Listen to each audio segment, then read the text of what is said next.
So what is this channel all about, and why does it exist on YouTube?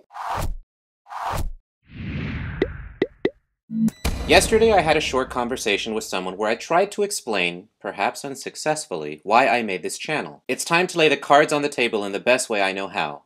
In a video. I always liked finding out about new things and figuring out how they work. When I was a kid, on lazy weekends, I used to save 3 parts of the Sunday paper: the entertainment section, the comics, and the ads from electronic stores. Sometimes we went to the mall, where I got to play with the latest gadgets at my favorite stores. I didn't have any money, but I sure had a lot of time. Before the internet, for most busy adults, salespeople were the experts. They had a monopoly since they were the most efficient and reliable sources of product information. But for a long time, people didn't find out about new products until they saw them in newspaper ads, on TV commercials, or if highly trained salespeople personally showed them off at retail stores. That's how Atari and Nintendo were successful. The idea for this channel really began with a simple question: is there a better way to learn about new products? Every disruptive innovation starts with some sort of technological catalyst. And with information distribution in general, that catalyst is the internet. Today, millions of people will never make a single large purchase without checking the web first. This fact helps explain why the business model of so many formerly successful retail stores were disrupted. They lost their monopoly on product information. Since the 1990s, the retail industry had to become more productive. To survive, companies have to figure out how to sell more at lower costs. And for some of these specialty retailers, a big part of these costs were the salespeople. I know because I worked for one of them. So this channel is based on the premise that there are new and better ways to find out what's next.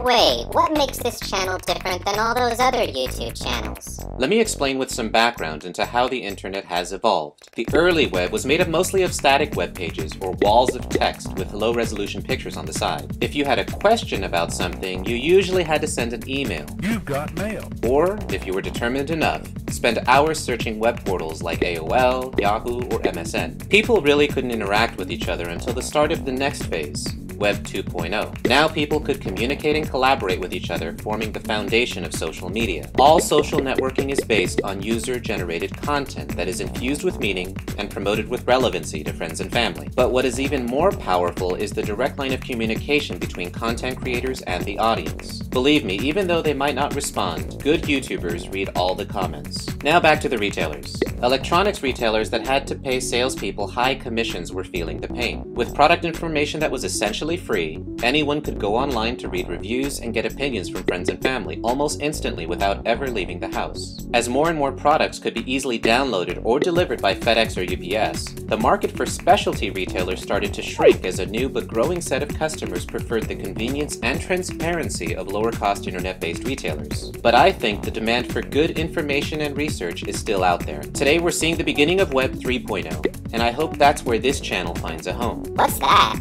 Some call it the convergence of the virtual and physical world. Think Google Glass and its augmented reality layer, or watching YouTube videos while you shop, essentially blending the virtual and physical worlds. The tipping point of Web 3.0 might be the mass diffusion of high-quality video to TVs, laptops, tablets, and mobile devices, to the point where the internet swallows the television, which I think is already happening today. It's just not evenly distributed. Now some personal background into why my videos are the way they are. The kid in me always wants to play with the latest electronics, but having just finished college, I definitely don't have any money, and after sending out hundreds of applications, no career path, and a ton of student loans. So in 2012, I started making videos about things I was interested in but still couldn't afford, starting with front-load washers, and hence the name My Next Appliance. But after my brother let me borrow his 3rd-generation iPad to review, I was hooked on making tech-based videos. But my 3-year-old Core 2 Duo laptop could barely handle 720p video. On top of that, I had to return the camera I was borrowing. So I made the jump into learning about the latest Apple computers, since I learned how to edit on Final Cut Pro 10. So now without a camera, I had to figure out different ways to get my points across. This forced me to learn how to let the editing tell the story. Check out my 10-year history of Apple keynotes to see my favorite but most time-consuming video. Then during the summer of 2012, I was getting ready to upgrade my phone when I realized that I didn't really know anything about mobile processing. processors. And that's how Chip Wars was born. This series really gave me the confidence to start the Phone Wars and Tablet Wars series. Then longtime YouTube subscriber Just Mattis commented that I should do a video about PlayStation and Xbox, so now we have Gaming Wars. While I was in the middle of Gaming Wars, I thought about stopping Chip Wars because it seemed like not that many people appreciated the videos. But then Milton Williams commented that the series needed updating, and so I continued it, and even branched it out to cover gaming console processors. Then I had an idea for a TV Wars series, but I wanted to see what everyone thought first. When I read this comment, along with a bunch of others, I knew we had a winner. By the way, sorry if I leave some of you out, or if I don't respond to your comments, but know that I will always read each and every comment. All this is to say how your feedback will always guide and shape this channel. So please don't hesitate to ask a question, criticize the video, or even just leave an ellipsis to show that you like the series. I want this channel to be a place where we can discover, debate, and think about the most innovative technologies and companies together. I will never delete a comment or criticism against me. They actually help this channel get better. My only rule is to respect everyone else's opinions and preferences, since we all have unique use cases. Now going forward, while I will always try my best to cover major tech announcements, I really don't want this channel to be limited to just chips, phones, tablets, or gaming consoles. We could talk about anything really, especially if it's something we use every day, like coffee machines or toasters. So here is where I need your input in shaping the future of what this channel could be. What would you like to see reviewed here? I really love learning about new things, and at least for me, the best way is to make a video about it. For example, I always wondered how exactly does a washing machine actually get my clothes clean? Or what's the next step in car transmission innovation? Technology really is defined as any tool, machine, appliance, or system that solves a problem. We could even do a yearly review of innovative companies themselves to see how their businesses are doing. We could talk about how to improve performance for things like Wi-Fi, battery life, and living with data caps. Or how about some software tips like how I use Google, secure my networks and passwords, and my data backup routines. My niece and I even once reviewed R2-D2 from Star Wars. Really, the sky's the limit when it comes to finding out about new things and figuring out the best ways to use them. I might not get to your ideas right away, but if I ever get to make videos full-time, your suggestions in the comments will always have priority whenever it becomes hard for me to come up with new ideas. To make this process easier, just vote or reply to the suggestions you think are interesting. Remember, even if you don't need a new microwave now, you might need one someday, or you might learn how to maintain your existing microwave better. I left some comments below to get us started. This is the true power of Web 3.0, and what I hope makes this channel unique. Collaborative content that helps us all get our heads around new things and how best to use them. And that's all I gotta say about that. By the way, in case you're curious, my next purchase will definitely be this upcoming album that I'll be listening to as I make future videos. Oh, and if you haven't subscribed with email notifications, give it a shot. Daft Punk, anyone?